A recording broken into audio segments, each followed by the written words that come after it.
যেই ভারত আমাদেরকে সাম্প্রদায়িকতার শিক্ষা দিতে আসে তাদের আগে নিজেদের ঠিক হতে হবে। বাংলাদেশ রাষ্ট্রকে শুষে খেয়েছে, এই সুযোগ বাংলাদেশের মানুষ আর দিবে না। এখন আমার তো একটা তৈরি করা সিস্টেম নেই যে একটা সিস্টেমকে আমি বাদ দিয়ে দিব আরেকটাকে নিয়ে বসিয়ে দিব, এরকম নেই কিন্তু এই সরকারে। সো বেছে বেছে আগে খুঁজতে হচ্ছে, মানুষের অতীত রেকর্ড বের করতে হচ্ছে, কে অবৈধ সুবিধা নিয়েছে, ক্ষমতার অপব্যবহার করেছে। এই পরিবর্তনটা এই কারণে ধীর গতির হচ্ছে, মানে আমরা যতটা প্রত্যাশা করেছি ততটুকু হচ্ছে না, এটা সত্যি। কিন্তু এখানে আমি মনে করি যে বিগত এক সপ্তাহে আমরা যে চিত্রটি দেখেছি, বাংলাদেশের রাজনৈতিক অঙ্গনের ছাত্র সংগঠনগুলো ঐক্যবদ্ধ হয়েছে, রাজনৈতিক দলগুলো ঐক্যবদ্ধ হয়েছে, বাংলাদেশের বিভিন্ন সম্প্রদায়ের যে মানুষ তারা ঐক্যবদ্ধ হয়েছে।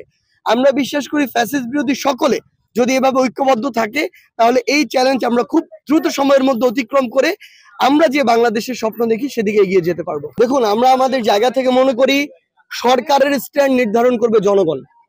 বাংলাদেশের জনগণ অন্তত এই প্রশ্নে এখন শতভাগ তাদের জায়গায় ঐক্যবদ্ধ যে আমাদের সাথে, শুধু ভারত নয়, পৃথিবীর যে কোনো দেশের সাথে আমাদের সম্পর্ক হবে সম্মানের, সমতার।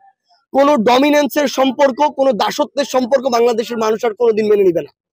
এটা যারাই করার চেষ্টা করেছে তাদের পরিণতি কি হয়েছে পুরো বাংলাদেশ দেখেছে, পুরো বিশ্ব দেখেছে। আমরা আমাদের জায়গা থেকে ভারতকে প্রতিবেশী দেশ হিসেবে স্পষ্ট করে বলি, ভারতের সাথে আমাদের সম্পর্ক প্রতিবেশী দেশের মতো হবে নাকি সম্পর্ক অন্য কোনো পর্যায়ের তিক্ততার হবে সেটা ভারতই নির্ধারণ করবে তাদের কাজের মাধ্যমে। ভারত যদি মনে করে যে বিগত 16 বছরে যেভাবে তারা আওয়ামী লীগকে দল হিসেবে প্রোটেক্ট করে নিরাপত্তা দিয়ে বাংলাদেশ রাষ্ট্রকে শুষে খেয়েছে, এই সুযোগ বাংলাদেশের মানুষ আর দিবে না। এই সুযোগ দেওয়ার জন্য এত মানুষ জীবন দেয় নাই। ভারতকে নির্ধারণ করতে হবে যে আমার একজন ভাই ওই সীমান্তে তার লাশ পড়ে থাকবে কিনা, যদি থাকে তাহলে ওই লাশই নির্ধারণ করবে ভারতের সাথে বাংলাদেশের সম্পর্ক কেমন হবে। আমরা আমাদের জায়গা থেকে স্পষ্ট করে বলে দিতে চাই, ভারতের মিডিয়া, স্পেশালি আমরা পশ্চিমবঙ্গের কিছু ব্যক্তিত্বহীন, মেরুদণ্ডহীন, মানে এগুলোকে মিডিয়া বলা যায় না, এগুলোকে মিডিয়া বললে আমরা মিডিয়াকে অসম্মানিত করি। আমরা মনে করি এগুলো হচ্ছে তাদের জায়গা আসলে কিছু দাস, যেই দাসগুলোকে কিছু বেতনের বিনিময়ে রাখা হয়, যেই দাসগুলোকে কিছু স্ক্রিপ্ট দেওয়া হয় সেভাবে তারা কথা বলে। তাদের না আছে মেরুদণ্ড, না আছে ব্যক্তিত্ব, না আছে অন্য কোনো কিছু।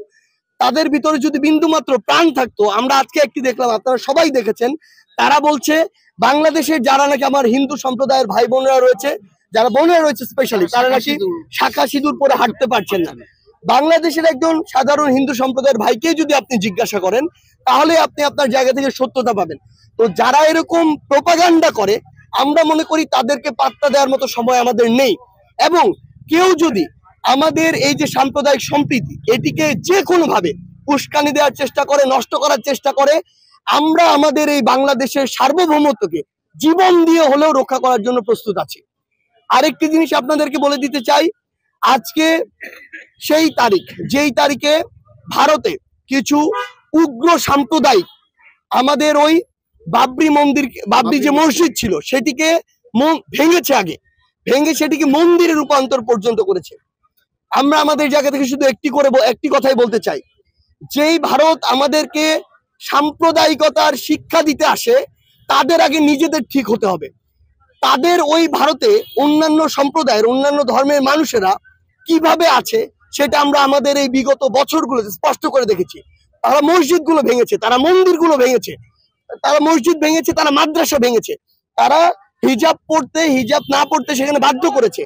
এই কালচারগুলো যারা লালন করে, আমরা দেখেছি এই মোদির উত্থান কিভাবে হয়েছে, কিভাবে গুজরাটে ইচ্ছাকৃতভাবে সাম্প্রদায়িক দাঙ্গা বাঁধিয়ে হাজার হাজার মানুষকে খুন করা হয়েছে, গর্ভধারিণী মাকে খুন করা হয়েছে, মানুষকে জ্বলন্তভাবে আগুন দিয়ে পুড়ে ফেলা হয়েছে। এই উগ্র সাম্প্রদায়িক দাঙ্গা সৃষ্টি করে যে ওই রাজনৈতিক ফায়দাটি লুটে আজকে ভারতের রাজনৈতিক মসনদে বসে আছে, সে যদি আমাদেরকে এই জ্ঞান দেয় যে সাম্প্রদায়িক কিভাবে সম্প্রীতি রক্ষা করতে হয়, আমরা খুবই সরি, আমরা তাদের জ্ঞান শুনতে কিংবা নিতে বিন্দুমাত্র প্রস্তুত।